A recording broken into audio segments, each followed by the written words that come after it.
Hello बच्चों, आप सभी का हमारे चैनल आरती एजुकेशन क्लासेस में स्वागत है। आज के वीडियो में हम आपके लिए लेकर आए हैं लर्निंग आउटकम्स आधारित लर्निंग ऐप सामग्री विषय हिंदी कक्षा 8 के लिए। तो आइए बच्चों, हम देखते हैं विषय हिंदी कक्षा 8 के लिए जो कि लर्निंग आउटकम्स आधारित लर्निंग ऐप सामग्री कक्षा 8 सत्र 2022-23 खंड विषय हिंदी, जो कि हमें राज्य शिक्षा केंद्र भोपाल द्वारा जारी हुई है, जिसे N-1 के नाम से भी जाना जाता है।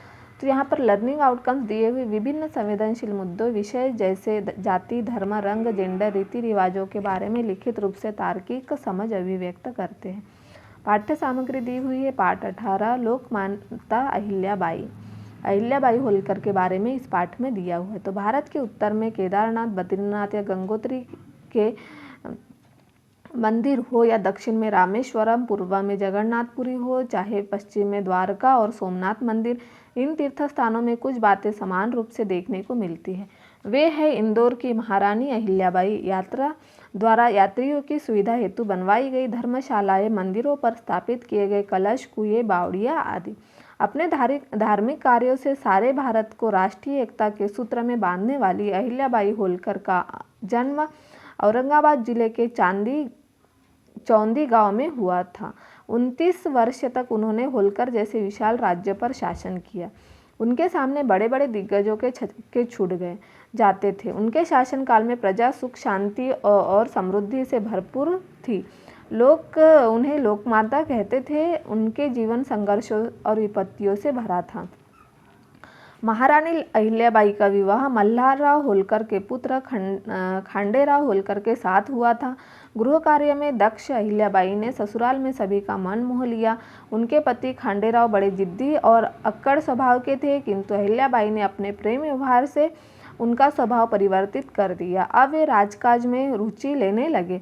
मल्हारराव ने अपनी पुत्रवधू अहिल्याबाई की आंतरिक शक्ति और क्षमताओं को पहचाना। अहिल्याबाई को उन्होंने अपने बेटे के सामने राजनीति और युद्ध कला की शिक्षा दिलाकर पारंगत किया। उन्हें घुड़सवारी सिखलाई, घोड़े पर यात्राओं के लिए भेजा। इससे उन्हें पूरे राज्य की जानकारी हो गई। मल्हारराव सेना प्रमुख होने के नाते अधिकतर युद्ध क्षेत्र में ही रहते, इसीलिए उन्होंने राज्य के कार्यों का भार खांडेराव को सौंप दिया। खांडेराव वीर व साहसी थे। वे अहिल्याबाई के साथ मिलकर सारा राजकाज संभालने लगे। महारानी अहिल्याबाई के शासनकाल में बहुमूल्य ग्रंथों की रचना हुई। उन्हें संस्कृत, मराठी, हिंदी आदि भाषाओं का ज्ञान था। उन्होंने साहित्यकार, ज्योतिषियों, कलाकारों को बुलाकर राज्य में बसाया। विद्वानों के वो समय समय पर पुरस्कृत करती थी। महारानी अहिल्याबाई का जीवन जनहित की मिसाल है। उन्होंने पूरे भारतवर्ष के प्रमुख मंदिरों का पुनर्निर्माण कराया। वास्तुकाल के अनुपम उदाहरण है। कोई भी जरूरतमंद व्यक्ति उनके दरबार से निराश नहीं लौटता। ऐसी साहसी प्रतिभा संपन्न महान नारी भारत का गौरव का प्रतीक है। सादर नमन। अब देखिए, यहाँ पर कुछ प्रश्न दिए हुए हैं, इसे आप समझ लीजिए। अब हम देखते हैं यहाँ पर अभ्यास ही है।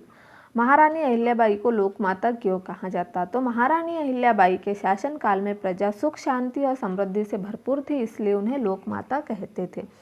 मल्हारराव अहिल्याबाई के किन गुणों से प्रभावित थे? मल्हारराव अहिल्याबाई की चतुराई, विपत्तियों में जूझने, मन मोहने, प्रेम व्यवहार आदि गुणों से प्रभावित थी।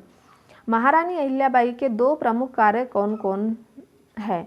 तो भारतवर्ष के प्रमुख मंदिरों का पुनर्निर्माण कराया, उन्होंने बहुमूल्य ग्रंथों की रचना कराया और किसान को अनेक तरह की सुविधाएं दी। अब देखिए बच्चों, यहाँ पर अभ्यास 2 दिया हुआ है। इन दिनों वृक्ष की घटती संख्या और बिगड़ते पर्यावरण को देखकर समूचे विश्व में पर्यावरण की रक्षा की चिंता की जा रही है।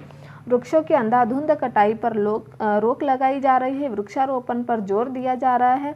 आज से सैकड़ों वर्ष पूर्व जब चारों ओर वन ही वन थे, भगवान जम्भेश्वर द्वारा हरे भरे वृक्षों की रक्षा करने की प्रेरणा देना सचमुच अद्भुत था। इन दिनों बिगड़ते प्रदूषण को देखते हुए यह प्रेरणा बहुत प्रासंगिक है। आज से लगभग 500 वर्ष पूर्व सन 1885 में भगवान जम्भेश्वर द्वारा विश्नोई समाज की स्थापना की गई थी। उन्होंने प्रकृति से जुड़े 29 सरल नियमों की शिक्षा दी। इन 29 नियमों का पालन करने वाले विश्नोई कहलाए। इन्हीं नियमों में से वृक्षों की रक्षा और सभी जीवों पर दया करना एक मुख्य नियम था। इस नियम का पालन विश्नोई ने इस तरह किया जो आज उनकी आन बान, शान व पहचान बन गया। विश्नोई समाज का इतिहास वृक्षों और वन्य जीवन की रक्षा की अनेक घटनाओं से भरा हुआ है। वृक्षों को काटने से बचाने के लिए शहीद अमृता देवी विश्नोई और 362 अन्य विश्नोइयों द्वारा अपने सिर कटवा लेने के प्रेरक प्रसंग विश्व पर्यावरण रक्षा के इतिहास का एकमेव उदाहरण है। तो इस तरह से हमने आपको समझाया है, यह एक प्रेरक प्रसंग है, एक घटना है, इस पर आधारित हमने यहाँ पर आपको समझाया। अब इस पर आधारित हमें प्रश्नों के उत्तर लिखना है। तो देखिए बच्चे, यहाँ पर हम देखेंगे, निम्नलिखित प्रश्नों के उत्तर दीजिए। पर्यावरण संरक्षण के विषय में आप क्या जानते हैं? तो पर्यावरण संरक्षण का तात्पर्य है पर्यावरण को सुरक्षित करना या संरक्षित करना। पर्यावरण संरक्षण आज के समय की सबसे बड़ी ज़रूरत है। हमारे जीवन में पर्यावरण का क्या महत्व है? तो हमारे जीवन में पर्यावरण का बहुत महत्व है। पर्यावरण के बिना हमारा जीवन संभव नहीं है। पर्यावरण से हमें पानी, हवा, पेड़ इत्यादि प्राप्त होते हैं। पेड़ों का पर्यावरण से क्या संबंध है? तो पेड़ पौधे पर्यावरण के संतुलन को बनाए रखते हैं। पर्यावरण की रक्षा के लिए पेड़ों का होना अति आवश्यक है। पेड़ों से शुद्ध हवा मिलती है। फिर है, पर्यावरण प्रदूषण कितने प्रकार का होता है? तो पर्यावरण प्रदूषण के प्रकार: वायु प्रदूषण, जल प्रदूषण और ध्वनि प्रदूषण। अमृता देवी विश्नोई और पेड़ संरक्षण विषय पर अपने विचार व्यक्त किए। तो अमृता देवी विश्नोई ने पेड़ संरक्षण में पेड़ों को काटने से बचाने के लिए अपने सिर कटवा लेने प्रेरक प्रसंग विश्व के पर्यावरण रक्षा का एकमेव उदाहरण है। विश्नोई समाज के संस्थापक कौन थे? तो भगवान जम्भेश्वर विश्नोई समाज के संस्थापक थे। जीवों पर दया करना किस समाज का नियम है? तो जीवों पर दया करना विश्नोई समाज का मुख्य नियम है।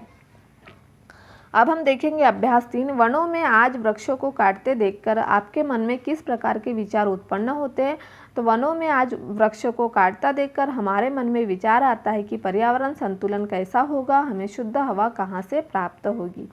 आपके अपने विद्यालय में कौन कौन से पौधों का वृक्षारोपण किया जाता है? तो हमारे अपने विद्यालय में आम, जामुन, बेर, गुलाब, पीपल, सीताफल आदि पौधों का वृक्षारोपण किया जाता है। वृक्षों से पर्यावरण का क्या संबंध है? वृक्ष पर्यावरण के संतुलन को बनाए रखते हैं। वृक्षों से पर्यावरण में शुद्ध ऑक्सीजन गैस मिलती है। तो इस तरह से हमने यहाँ पर अभ्यास कार्य 1, 2 और 3 को भी पूर्ण करवा दिया है। इस तरह से आप इसे पूर्ण करवा लीजिए। आपकी अभ्यास पुस्तिका में पाठ 18 लोकमाता अहिल्याबाई लर्निंग आउटकम्स है यह 720। तो इस तरह से यदि आपको हमारा वीडियो अच्छा लगता है तो हमारे चैनल को सब्सक्राइब ज़रूर कर लीजिए और बेल आइकन को प्रेस करना ना भूलिए, ताकि आपको हमारे आने वाले वीडियो के नोटिफिकेशन मिलते रहेंगे।